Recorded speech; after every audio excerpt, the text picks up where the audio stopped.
Honest Magic 7 Pro has gone global now, and this is a flagship phone that brings a lot to the table as a well-balanced phone in my time testing it out.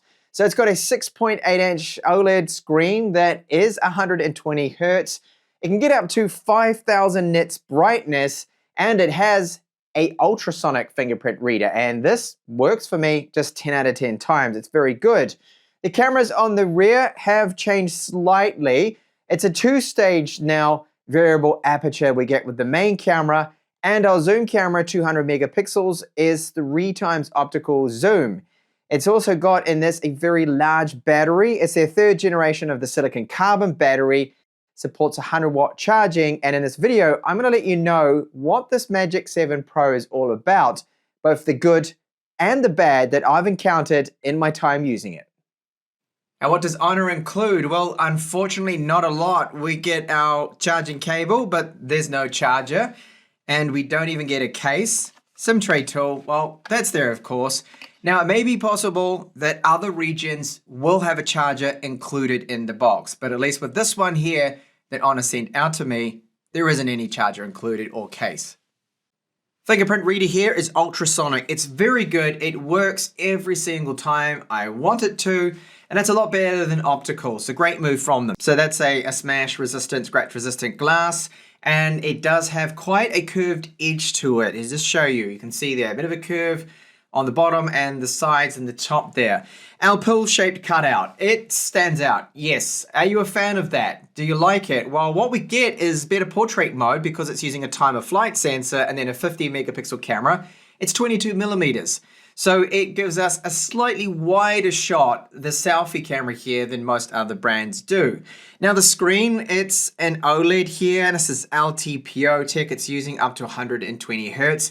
The brightness claim on this is a crazy with HDR, well, in the high brightness mode, 5,000 nits. Otherwise, you're looking at just a standard high brightness mode then of 1,600 nits. Now, it's HDR that it does support, Dolby Vision, 120 Hertz, so it's very smooth, it's fluid. I have apps drawer here. We have MagicOS, and it is based on Android 15, and I'll get more into the UI, the performance shortly. Let's continue with the build here. So it is very good. Metal frame, Type-C port supports video out. We get a desktop mode, loudspeaker, 2 nano SIMs, and eSIM support.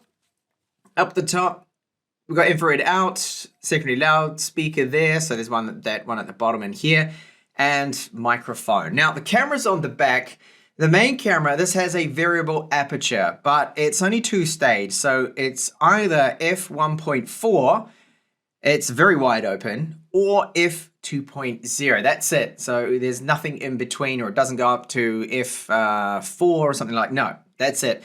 But it's still very good. Dual pixel autofocus, optical image stabilization. This is a periscopic zoom camera. It's 3 times optical, and it is quite good for when you need to crop in because of the 200 megapixels it has.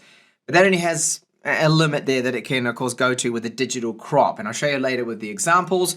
50 megapixel ultra wide right there. And it does have laser assistant autofocus too with that. So the camera's pretty good for a flagship. There's a lot there that, has definite potential, and I'll show you those samples. But video, well, it's 4K. And there's no 8K support like other flagships. Honor just hasn't moved over to that. You're not really missing out on much because most phones, the 8K is normally fake.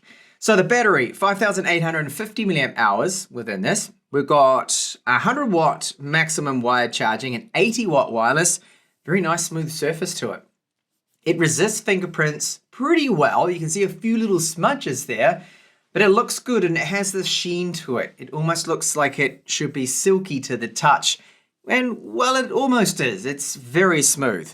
So we have antenna lines here on the other side. The metal frame feels very nice. It's a little bit chunky when you first handle it, but chunky in a good way, that it feels very solid and well made and put together. It's got an excellent build quality. But the thickness is 8.8 millimeters right here, measuring here. And the weight, well, pretty standard for 6.8 inches. This is 223 grams. If you're someone that's very sensitive to OLED or AMOLED screen flicker, well, this is a phone that I cannot detect any flicker on at all. And a lot of that, in fact, all of it really has to do with this, and that is their eye care modes that they have, their display comfort. They really push this on it, and it is a good thing because it's got a very high pulse width modulation, so 4,320. We have seen this before, cuts down on all the flicker. You have natural tone you can turn on, their defocus, eye care as well. That's going to help so you don't end up damaging your eyes or get tired from the screen. And I find it is a screen, when you enable a lot of these features, very comfortable to look at. So 120 Hertz, the resolution is very good, well, for the size of it. It's not Quad HD, but it's slightly over Full HD, so it's like a Full HD Plus. We're looking at 1280 by 2800. That gives us a PPI of 453. So text is sharp. Now, what do we get for the settings, the typical settings? So you have your refresh rates that you can adjust, your smart resolution. Now, I always keep this onto the top setting for the highest possible there resolution, but you could put the smart resolution on, which is going to automatically change it. However, I want the resolution that this phone has. I don't want to downgrade it. Do you notice the difference? Not really. Only when you look at it really closely you will. Now, refresh rate. It can be changed from either 60, 120, which I've forced it onto, or dynamic, which will completely just scale when it needs to do that. It will drop and top and change that refresh rate. 90's not there, which would be nice to have. You've got video enhancer, ebook mode, color temperature can all be adjusted. Indirect sunlight, this screen fares very well. So the high brightness mode is 1600 nits. I measure just over 1200. And indirect sunlight, you can make out everything. It's a very visible screen. I'm not doing it justice here either because it actually looks brighter and clearer than what I captured with my camera. MagicOS 9, I'm on the latest firmware. It runs really well. The optimization is absolutely perfect. Animations are looking very good. Everything quick and snappy. Apps drawer is there, and I really like to see that. So it's running at 120 frames per second, matching that 120 Hertz refresh rate, and of course powered by that Snapdragon 8 Elite. It's got a lot of performance here and really so smooth, the scrolling and everything. Touch response, triggering gestures, all very good. I have not experienced any issues there. It has 12 gigabytes of RAM. Now, most flagships are going with 16 now, but even with 12, it is sufficient, and I don't see it as being an issue. The phone, when you first power it up, does come with a little bit of bloatware. Now, this isn't bad compared to some other brands out there. We have, as you can see, around about 5 apps. They've got a top app category. You need to just disable that and you're done. And I cleaned up the bloatware on this phone in around about 2 minutes, so not bad at all. This is the software that I ran with it, the review unit software we've got, and there probably is an update at the time of release, but I recorded this before the global version launch event. As mentioned, eSIM support, yes, we can tick that one. What else can I mention? Well, there's a Widevine level 1 cert, so you get Netflix in Full HD, Amazon Prime Video, Camera 2 API support, also full, and a very good Antutu score, the highest I have seen from the Snapdragon 8 Elite. Very good, almost 2.7 million. That is brilliant. So it's a very powerful phone, but there's a trade-off to such performance. They really do push the thermals on her. Now, it took me 3 attempts to get Wildlife Extreme to finish, and just normal warmish kind of heating in winter rooms, it wouldn't finish. I got a pop-up on the screen that told me overheating, let your phone cool down. Really not good to see, so they're pushing the performance that much. Now, in order to get the test to finish, I had to place this in a very cool room called outside the house. Yes, I just left it on a table outside the house in ambient about 16-degree temperatures. It finished and it gave me this score, which is a little bit, well, it's not realistic because the phone was cooler than normal. So it only throttled down 20%, but really we are looking at about 40% throttling with this particular phone for long extended periods. And it gets hot. So it ended up getting up to 46 degrees outside in 16-degree temperatures. But the frame later when I've been gaming and testing it out does get quite hot. It gets up to 48 degrees Celsius, the frame. So they really they don't care this time around about it getting a little hot. It's a bit uncomfortable to the touch, but it's not like crazy, crazy hot. No. So that is the good thing. The other is, well, battery life, because of the options we have with the LTPO screen, the large battery being 5,850 milliamp hours, screen on time of 8 hours plus is possible. So that is excellent.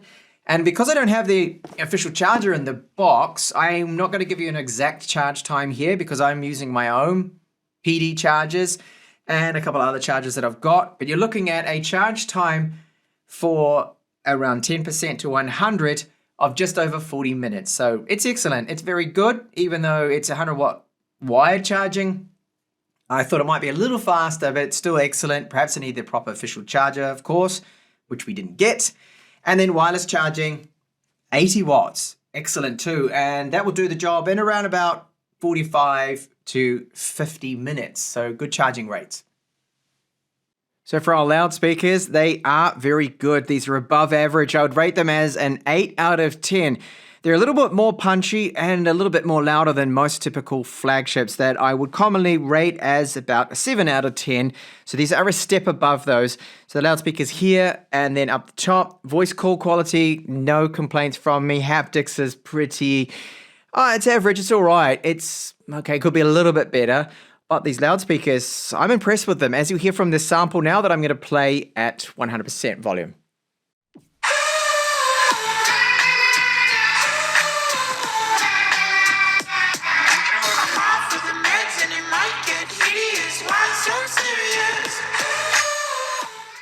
Gaming performance now with the Snapdragon 8 Elite, as you'd expect, is good, very good. And really not dropping any frames, even in different areas of the map that are pretty demanding. You occasionally get some of that loading cache issue that this game does present itself now and then, where bits kind of lag at loading in, but that's not to do with the GPU performance. It is very good.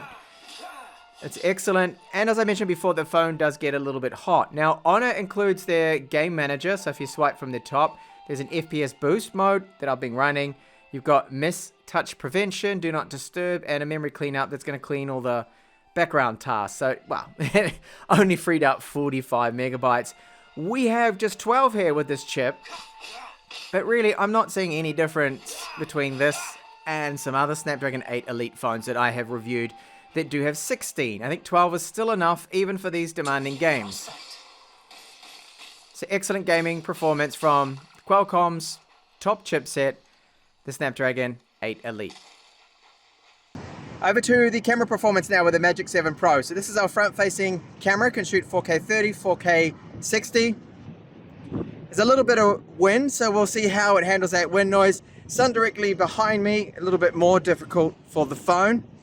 But as I turn around, you'll see that this quality is going to improve now that the sun isn't directly behind me. So overall, not bad for 4K footage.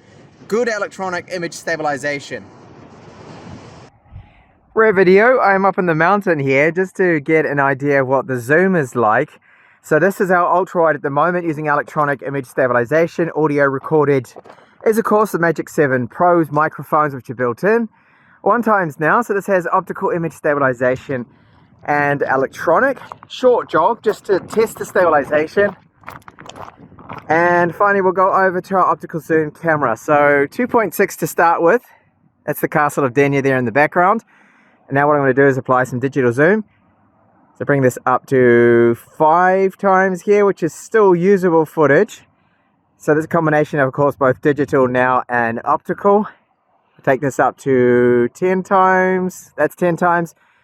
And that is our maximum. So Honor has decided that, no, you shouldn't go over 10 times because, well, I mean, look at the quality. It's only going to keep degrading more. Now, just pan around a little bit here, and I go back to that 1x camera. So that's our, sorry, that's 1x6. Bring it back to 1x zoom now.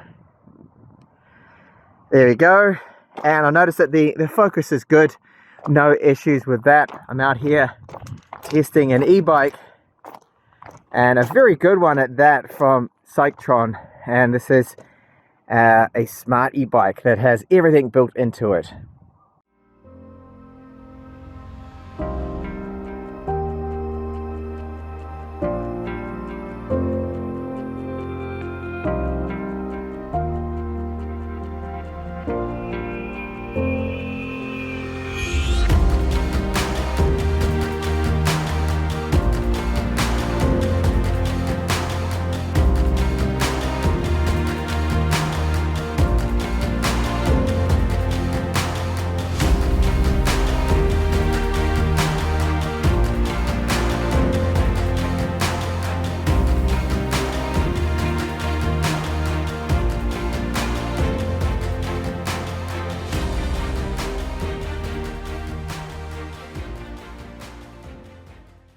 Like the previous model, I think it's a very well-balanced phone. Excellent build quality, great battery life, good charging speeds. Now, we don't get the charger in the box, at least the version that Honor sent out to me. And I would love to see that boxed up with it, but it could be in other regions that you do still get the charger. Just, I didn't.